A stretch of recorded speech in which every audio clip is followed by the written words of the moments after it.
অত্যাচার করে তাকে হত্যা করেছিল। এই পর্যায়টা কুরুক্ষেত্রের ধর্মের ক্ষেত্রে বিশাল পরিবর্তন এনেছিল। আর এইটার অপেক্ষায় ভগবান শ্রীকৃষ্ণ করেছিল, কারণ তিনি ভালো করে জানতেন, আমি গীতার যত বাণী বলি, ধর্মের পথে আছে পাণ্ডবরা, অধর্মের পথে আছে কৌরবরা, তারা অন্যায় করবে। আর এই অন্যায় করার জন্য ভগবান পরমেশ্বর এই পরিস্থিতি তৈরি করেছিল। কারণ যদি অভিমন্যু না পথ হতো, কখনোই পাণ্ডবরা এই কুরুক্ষেত্রের যুদ্ধে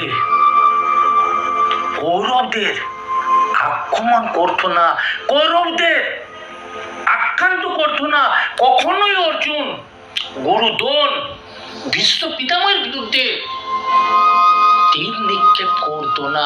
শ্রীকৃষ্ণ এটা ভালো করে উপলব্ধি করেছিল।